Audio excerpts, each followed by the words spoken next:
د ایران تلویزیون خوږو او معززو لیدونکو او مینهوالو سلام او مینه مو ومنئ په دې هیله چې ټول به راته ښه او صحتمند وئ. ملګرو لکه څرنګه تاسو ته معلومه ده د پرون راهیسې د نور احمد لکنوال په سر موضوع راګرمه شوې ده چې ملګرو د کرکټ وتلو لوبغاړو وتلو ستورو کمنټیټرانو همداشان ډیرو خلکو دغه موضوع راپورته کړې ده. نو ملګرو په دغه ویډیو کې موږ تاسو ته اصلي حقیقت درښایو چې نور احمد لکنوال لپاره دغه ظلم شوی دی یا هم حقیقت دی یا همداسان قانون ویلی دي. همدغه ویډیو تر پایه سره وګورئ، لایک او زموږ ایران ټي یوټیوب چینل ضرور سبسکرایب ترڅو له هر ډول سپورټي معلوماتو په وخت سره خبر شئ.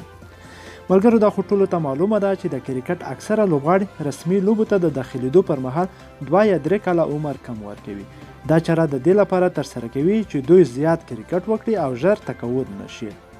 اوس د کرکټ د تنکیو لوبغاړو عمرونو برخو کې هم ستونزې شته او نړیوالې وخت نه وخت یادونه کوي. تازه د اسټرالیا پخوانی توپوهونکی اوسنی کرکټ مبصر ډین جوز هم د نور احمد د عمر په اړه د تحقیق غوښتنه کړې ده. ډین جوز دا خبره وروسته له هغې کړې چې پاکستاني خبریال سجاد صادق د ځینو لوبغاړو د عمرونو په اړه خبره خپره کړې وه. سجاد صادق د هندي منجمد کرا په اړه تازه څرګندونې کړې وې. منجد کرا د هندوستان د 19 کلنو لوبډلې لوبغاړی و. د 2013 میلادي کال 19 کلن نړیوال جام په لوبه کې سلیزه وهل او هندوستان یې په اتلولۍ ونازوه. د صادق په خبره ډېر لوبغاړي د زیات عمر وي او هغوی عمرونه کم ښایي او د دې سبب شوی چې کرکټ یې ستونزې جوړې کړې دي.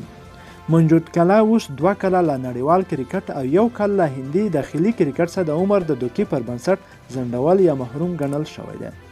اوس مهال د 2 نورو هندونیانو نیشن رانا او نیشن ډوبي عمرونه هم تر څېړنې لاندې دي.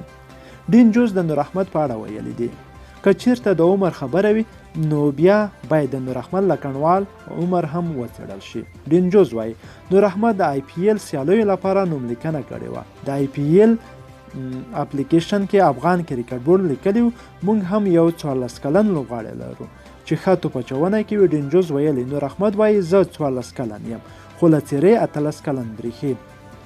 نور احمد د اسیا د تنکیو یا یوت کلب لوبغاړو هم ښه وځلید او له هغې وروسته د شپږیزې کرکټ لیګ په اوږدو کې له مس عینک لوبډلې سره ښه وځلید.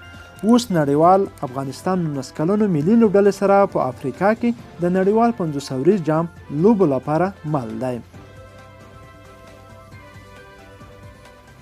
نو ملګرو رښتیا ده که چیرته عمر تر څېړنې لاندې وشي یا عمر یې وڅېړل شي ښه ده ځکه په آینده کې نور احمد ته کوم مشکل جوړ نشي. تر بیا ښې شوې.